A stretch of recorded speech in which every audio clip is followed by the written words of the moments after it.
देखिए, इस वीडियो में हम देखेंगे रिट्स क्या होती हैं। रिट्स मतलब होता है आदेश। अब आदेश किस लिए होता है? प्रोटेक्शन ऑफ फंडामेंटल राइट्स के लिए होता है।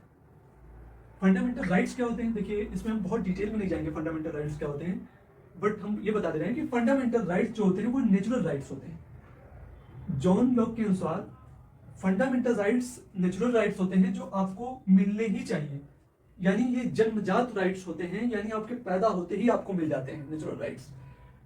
तो हमारे कॉन्स्टिट्यूशन में जॉन लॉक के लिबर्टी और नेचुरल राइट्स की जो थ्योरी थी उससे ही लिया गया है फंडामेंटल राइट्स। देखिए, प्रोटेक्शन ऑफ फंडामेंटल राइट्स के लिए हमारे कॉन्स्टिट्यूशन में 4 जगह बातें की गई हैं। एक 359 में, एक आर्टिकल 13 में, एक आर्टिकल 32 में और एक आर्टिकल 226 में। आर्टिकल 359 में यह बोला गया है कि इमरजेंसी के अलावा अदर कंडीशंस में हमारा कोई भी फंडामेंटल राइट्स जो होगा वो कैंसिल नहीं होगा, यानी अगर इमरजेंसी लगती है तभी हमारे फंडामेंटल राइट्स जो होंगे वो कैंसिल होंगे।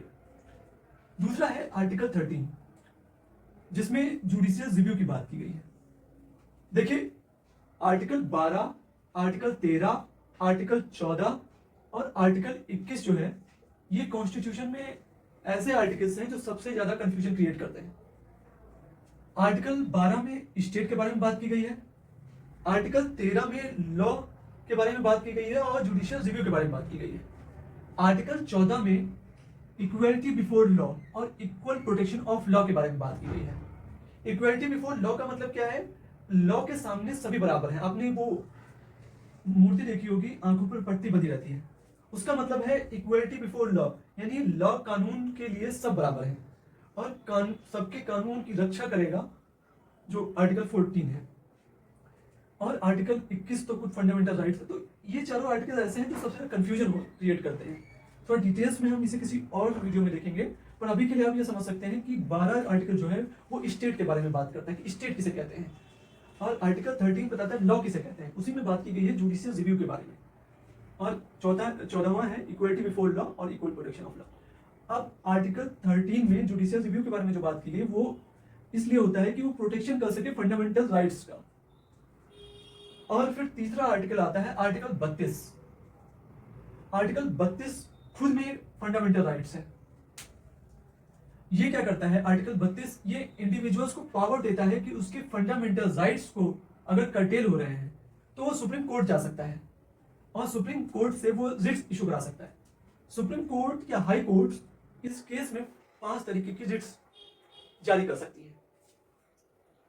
देखिए, जो आर्टिकल 32 है ना, उसकी एक रेंज है कि वो रिट्स जो है वो सिर्फ फंडामेंटल राइट्स के आधार पर ही रेडी कर सकता है, यानी दे सकता है। यानी अगर किसी व्यक्ति का फंडामेंटल राइट्स जो है वो कर्टेल हो रहे हैं तो वो जाएगा सुप्रीम कोर्ट और सुप्रीम कोर्ट उसे रिट्स इशू करेगा। लेकिन आर्टिकल 226 जो है उसकी रेंज थोड़ा ज्यादा होती है। वो लीगल, कॉन्स्टिट्यूशनल और फंडामेंटल राइट्स, यानी तीनों राइट्स अगर कर्टेल हो रहे हैं तो उस केस में भी व्यक्ति जा सकता है, लेकिन वहां उसको जाना होगा हाई कोर्ट। यानी आर्टिकल 226 हाई कोर्ट में लागू हो सकता है और आर्टिकल 32 जो है वो सुप्रीम कोर्ट में लागू हो सकता है। आर्टिकल 226 फंडामेंटल राइट्स नहीं है, लेकिन आर्टिकल 32 जो है खुद में फंडामेंटल राइट्स है। देखिए, जो आर्टिकल 32 होता है उसे डॉक्टर अंबेडकर ने heart and soul of the constitution कहा है। क्यों? देखिए, जो सुप्रीम कोर्ट होता है वो हमारे कॉन्स्टिट्यूशन का गार्जियन भी होता है और उसका इंटरप्रेटर भी होता है। इंटरप्रेटर का मतलब क्या हो गया? जैसे एक रिलीजियस लीडर होता है, वो क्या करता है कि वो अपने रिलीजन के जो बुक्स होती हैं उनको इंटरप्रेट करता है और उसको लोग फॉलो करते हैं। उसी प्रकार हमारे कॉन्स्टिट्यूशन को कोई इंटरप्रेट कर सकता है तो वह है सुप्रीम कोर्ट। और जब वो इंटरप्रेट करता है, और वो कैसे इंटरप्रेट करता है?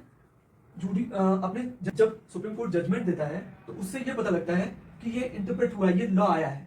तो इसीलिए सुप्रीम कोर्ट को इंटरप्रेटर ऑफ द कॉन्स्टिट्यूशन कहा जाता है और गार्जियन ऑफ द कॉन्स्टिट्यूशन कहा जाता है, क्योंकि ये गारंटी देता है कि हमारा कॉन्स्टिट्यूशन को कोई खतरा नहीं होगा। वो बेसिक स्ट्रक्चर जारी करता है कि हाँ ये बेसिक स्ट्रक्चर है और इसको आपको फॉलो करना होगा।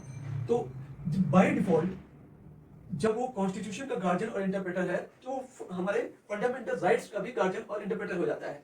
इसीलिए डॉक्टर अंबेडकर ने heart and soul of the constitution article 32 को कहा है। आर्टिकल 32 जो है वो एक रेंज में ही दिया जा सकता है, रिट्स जारी कर सकता है, लेकिन आर्टिकल 226 उसकी रेंज बड़ी होती है।